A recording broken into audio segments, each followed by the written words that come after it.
Better late than never. We're headed over to Ryan's for a very late deer camp. Next on the Journal. Hi, friends, and welcome. On today's show, we're finally headed over to do a hunt with our friend Ryan Hopkins. Now, I will tell you, if you're a frequent flyer, you already know. We try to get over there every year near the end of the season, but this year, I was truly thinking we just weren't going to make it. We had a really full hunt schedule. We went from Ontario to Alberta, Colorado to Kansas. We were in Iowa and Wyoming, Missouri, and of course all over Michigan, just to name a few. And we were literally running out of year. Well, just about the time I figured we weren't going to get over there, Kyle Jr. called and said, "Hey, I'm going to be home from college for the holidays, and if you're still thinking of going over to Hopkins, I'd really like to go along." Well, friends, I've told you before, no one can really make time. We can only choose how to spend the day that we have. So, yeah, I'm your host, Kyle Randall. This is my Wilderness Journal, and better late than never, we're headed over to our friend Hopkins for what turned out to be maybe the very last time. On an unusually warm and sunny day in late December, we were set up for a rifle hunt, mostly because we were truly short on time. But it was nice to be back in a blind with Junior. What are you doing here? Shouldn't you be in college or doing something important? It's winter break. Winter break? Don't you ever go to school? No. I don't think you do. You gotta get cleaned up from winter break in time to get ready for spring break. You may not believe this, but back in my day, well, not me, I didn't, but people with educations actually had to go to college back in the day. Crazy, right? Yeah. I know. That's not in fashion anymore, though, right? That doesn't surprise me. Wasn't near as much fun as it sounds like you guys are having. Thanks for coming and, carrying the bottle of water for the old man, though. I appreciate it. You made me carry everything else, but I appreciate you carrying the water. You will? Yeah. Boy, wait till your grandma finds out. Well, having the chance to spend some quality time with Junior, that was going to be the very best part of this trip. I knew it before we ever left. Some turkeys. But I was also looking forward to the things we would hopefully see, the experience we would share. Things like deer.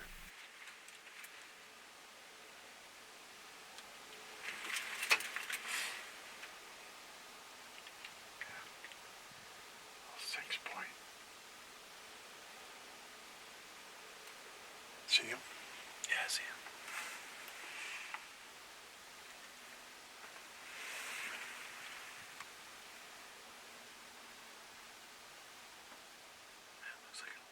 him. What appeared to be a 2 or maybe even 3-year-old 7-point was walking out, and he was keeping his eye on a little doe that I hadn't noticed until just when he looked over there. But he seemed to be just a little bit nervous. It seemed like he was a little unnerved by all the turkeys that were walking out into the hayfield. I told you this is a good place for turkeys. There's a lot of turkeys in here. In fact, he stood there watching him march by until... What's the deal? Until it seemed like he just couldn't take it anymore, and... There goes that buck. He don't like them turkeys. Follow that buck, see where he's going. And as it turned out, he wasn't the only one watching the turkeys. We'd almost missed a little buck that literally popped up right out in front of us. Apparently, he didn't like turkeys either. Fortunately, not long after the turkeys left, we saw a few more deer working their way in from the west. There's a little buck right there coming. There's a better buck. And then there's like a 6-point or something off to the right. One looked to be a 1.5-year-old youngster, but the second buck, well, let's just say that one had Kyle Jr.'s attention. See that buck? Yeah, it's a little better.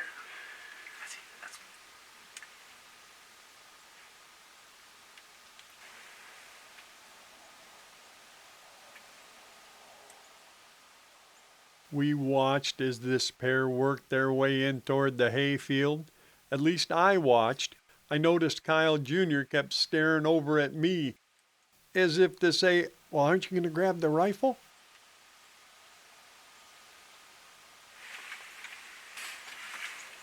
That's a tough one to leave alone there. Give you no feeling shooting it. When he saw that I wasn't, he even offered to help me. You'd help me out. I'll help you out. This was a good-looking buck, but at just 3 years old by my estimation and with a broken tine, You had a busted off time, too. well, I was more comfortable waiting and hoping to see something just a little bit older.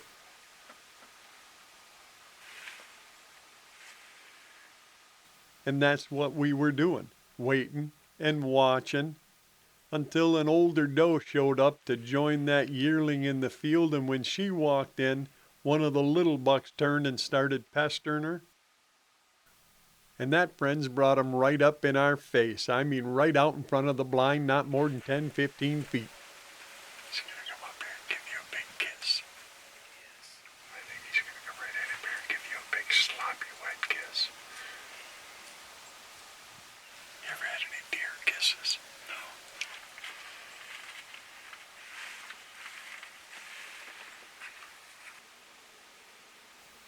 Well, I tried to distract Kyle, but he just couldn't seem to take his eyes off of that broken antlered 8-point. So when he came in a little closer and started working a scrape, I decided to take a different run at it. You don't like that 8-point? I do. Yeah, he's a nice young buck. He's just a little too young. Now, I will tell you, it didn't help that this buck just lingered there hanging around in front of us. But on the other hand, watching him was a whole lot better than watching nothing at all. There's a lost turkey coming back.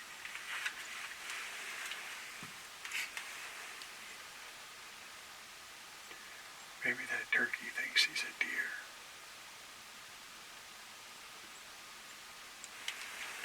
Might as well be at this point. Well, from the look on his face, I do believe Kyle Jr. was thinking I might have slipped a gear or something when I told him we were going to hold off and not take a run at that broken tined 8, that we were going to actually wait for a more mature animal. He even offered to help me choose, but I assured him that was okay. We were going to hold out, see what else showed up. And friends, as it turned out, I'm glad we did. Because just after that turkey left, that buck pulled up and stared. We looked, and that older 7-point was coming back out into the hayfield. He had his ears back and his hackles up, and he was stalking right over at that 8-point. Now, I knew neither one of these bucks was a shooter, but friends, we had front row tickets for what turned into a real show.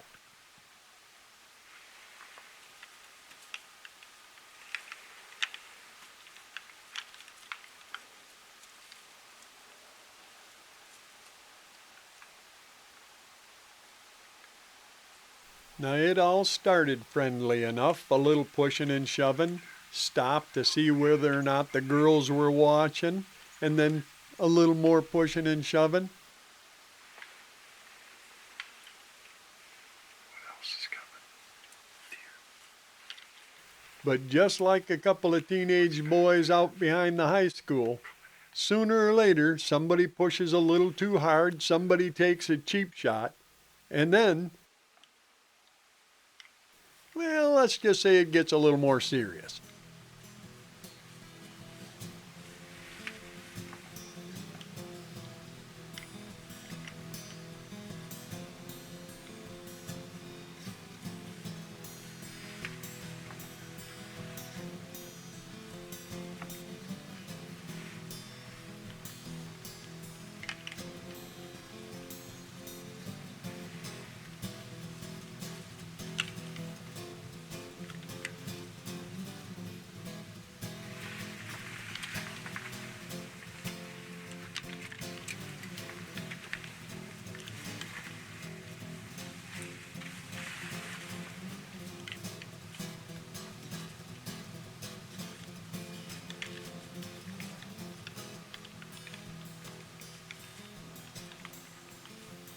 Now these guys weren't fighting really hard, at least not yet.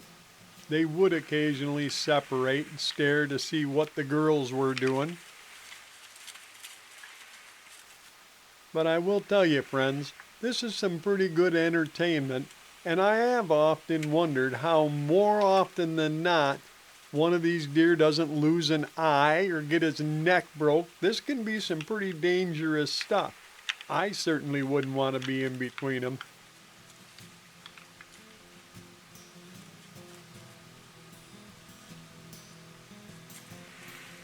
And I also knew that the longer they did this, the more likely they were going to send out a message. That message?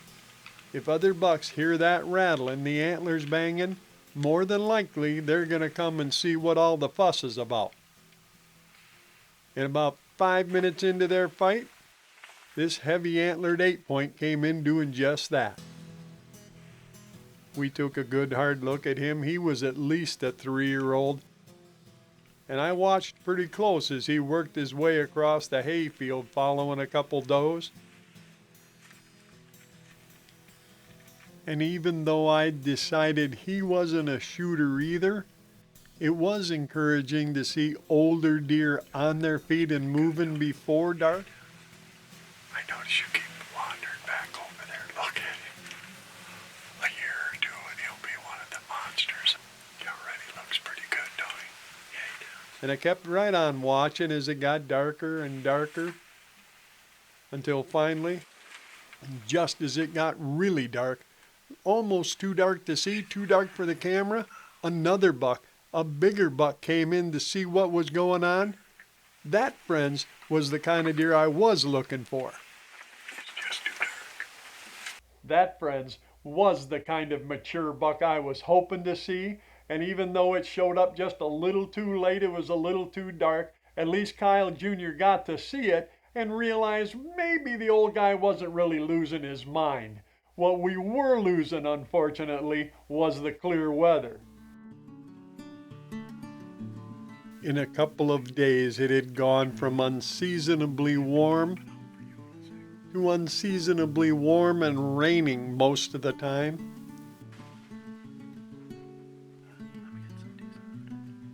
We did go and hunt a couple of different places, and we did see a few does and yearlings moving around. But unfortunately, in 2 straight days of hunting, we never did see an adult buck on its feet. We didn't see any mature deer on their feet during that little warm-up, so I was very happy to see some snow had blown in overnight, the temperatures had gone down, and even though Kyle Jr. wasn't going to join me in the stand that afternoon, he decided to go Christmas shopping with his girlfriend instead, and yes, I did warn him that if he wasn't there, chances were I was probably going to see some good deer. Well, friends, you know me. Yeah, I never quit. A little bit of snow fell overnight. Temperature dropped. Hopefully that'll have them moving. And not 30 minutes later, there was a deer moving, at least one. What looked like a young buck was cruising out across the hillside through the timber. And following him was a bunch of turkeys.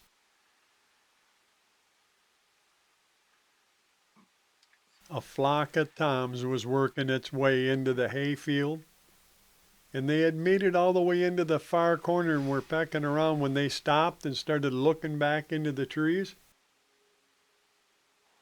A yearling was working his way out. No shooter bucks, not even close, but at least there were critters moving.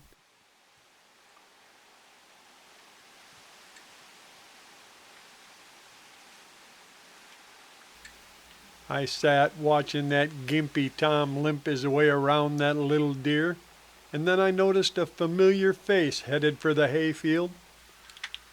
It was the same 7-point we'd seen a few days earlier. And then, coming from the other direction, were a couple of other younger bucks.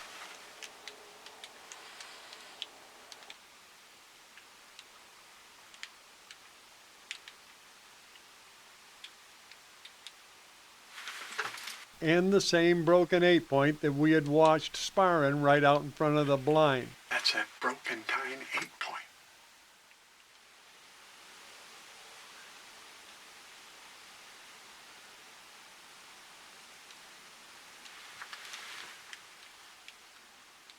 The bucks cautiously worked their way up and then finally decided to enter the field.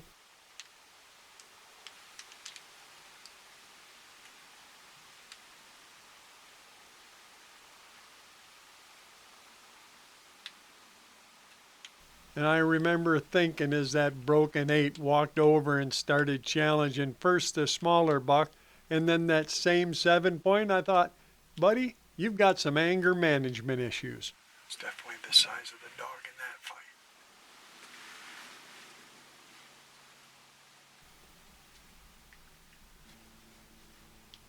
They started sparring again, and the sound of their antlers brought in a couple of more younger bucks.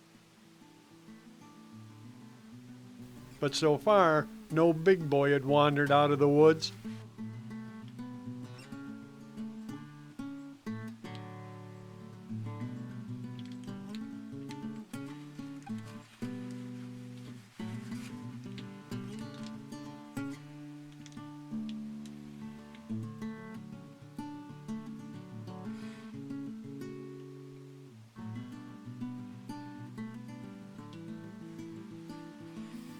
It was getting late, but these guys were still at it, and obviously, so was I.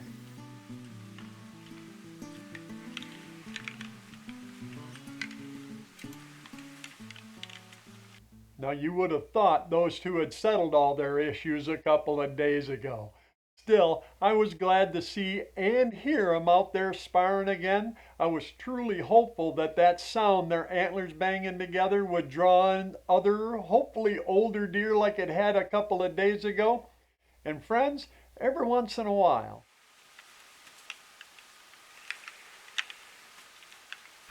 just before dark, the guys were still rattling for me when Buck's coming. he was coming to the sound of those other two bucks fighting, and the closer he got to the field, the more I was sure There's a good one. this was a shooter. He came in all fluffed up and sidestepping, heading over toward that broken 8. But I was sure this was the 10-point we'd seen in the near darkness a few days ago when Kyle Jr. was still with me. There comes a big. And even though I didn't want to take a shot at him coming face on, I was certain if he made it into that hayfield and got sideways, well then, like I always say, it was going to be on me. He was sidestepping right at those other bucks, so I got set up. I figured when he got there, he'd come broadside. But apparently they didn't want to play. And when they turned off, so did he. He started heading to my right. Videoing myself, I had to reset. When I got the camera and the rifle back over there, he had already turned and was looking back at him, and That's him right there. friends, that's what I call a fire drill. He ain't even twitching. He's down right there. I think that's that same big 10-point. I'm going to get out there before it gets too dark. Thank you, Jesus, and thank you, Hopkins. That may be the last hunt we ever do here. But I sure have been blessed to work with these folks, and Ryan's become a great friend. The whole family has. And I'm going to get out there before it gets too dark. Thank you, Whisper. He ain't going nowhere.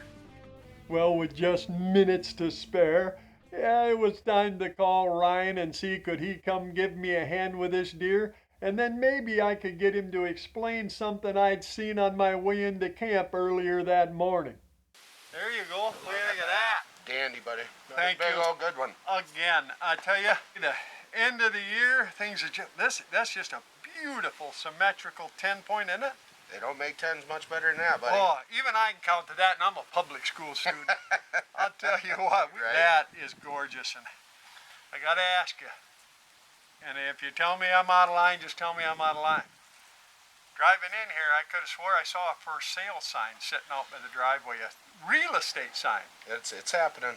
Really? Getting to be that time after 20 plus years. It's time to start moving on to better things. Or I wouldn't want to say better things, but other things. It's just that time So of the year. ranch really is for sale? It is for sale. Yep. Sure And is. holy smokes, the whole thing? Or, No. I mean, the lake, everything? The whole shebang. This? And all of it? All of it. All of it's going to be up for sale, boss. When I first met you, I had brown hair and you had hair. Well, that's a fact. We've That's a been fact. doing this a long time. Long time. We have had so many good times here, you and me, and we've brought other people along. Yep. You know, Yep. we even had Tom Dewey over here and had some fun. I mean, you got to work at that if you know Tom. Everybody Right, out there, right, you know. right. You know, sometimes life happens while you're making plans. Let's just say. Well, thank you for not just for this, but for 20-some years. I always look forward to the end of the season coming here and doing camp Right. with you. All right, buddy, let's get this out of here. Sounds good, buddy. All right. Friends, I truly want to thank Ryan and all of the good people over at Hopkins again, not just for this year, but for all of the years, all of the fun and excitement that we've shared. And even though Hopkins is for sale and most likely I'll never hunt there again, I can assure you Ryan and I will continue to pursue adventures whenever and wherever they present themselves. It's like they say, it really does take a lifetime to build an old friend. And I truly hope you get out and spend some time with some of yours. Give them a call. Better yet, take them out hunting or fishing.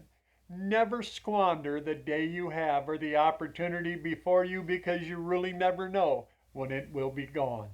Hey, and if you do get out there, you might see us. I might stop and share that cup and a fire, and if I don't see you out there, friends, well then I promise I'll be waiting right back here so I can share another adventure from my wilderness journal.